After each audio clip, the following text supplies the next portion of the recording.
Punta sana ako sa may security room, tapos andun yung black, si number 9. Siguro siya yung pumatay, kasi may task ako sa may security room. Iyon, nakita ko si number 9 nandun. Kung si number 9, ba't niya hindi ni-report? Siguro kakapatay niya lang. Kaya hindi siya nagre-report. Nagtatas lang ako, ano kayo demonyo? Civilian ako eh, boto nyo pag civilian ako, si number 8 yan. Ano? Mga duwag.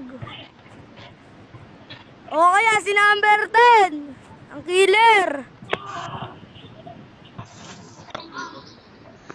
Bali, ewan ko kung sinong killer na yan. Sino bang laging kasama ni number 4? Kami lagi magkasama ni number 1, number 3. Malabo sila. Hindi niyo ako naririnig dalawa. Siya. Ako kasi number 3 siguro mabibigay ko mamaya yung cellphone ka sa kapatid ko. Okay? Ayaw mo na anuhin mo. Di ko alam kung sino yung killer, umamin na. Hindi ko alam, nagtataas pa ako. Hindi pa nga ako natapos. Okay, pwede ka na umalis number 1. Baka umiiyak na kasi yung kapatid mo. Kapatid mo yata yan eh. Hindi ko alam kung sino yung killer. Basta may narinig ako na may nagpatay kay number 4. Hindi ko na kasi may nag-report agad. Pero hinala ko si number 8 tsaka si number 10. Kasi umalis si number 10. Ako papunta ako nun sa security room kasi adjust ko yung temperature. Tapos parang i-adjust din ni number 8 yung temperature dun sa security room. Tapos biglang ni-report ni number 8 na namatay si number 4. Kasi napansin ko nandun yung si number 9 nandun.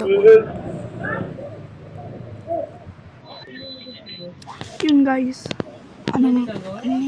Malapit ako matapos sa malapit ako matapos sa task ko then then papunta na sana ako sa hall, then nag-report bigla si number 8. Yun, hindi ko.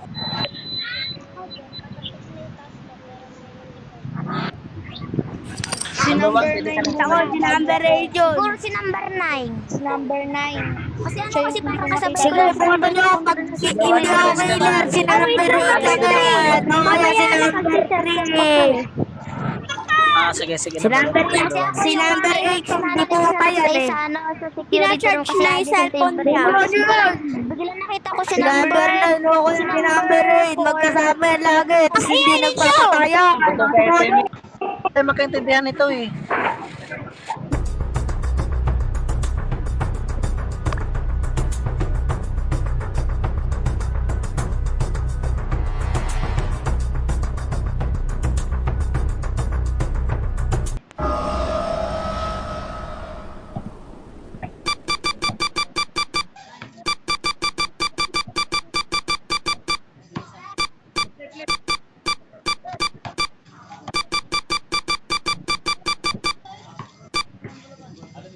Sa number 10 mo, Kenneth.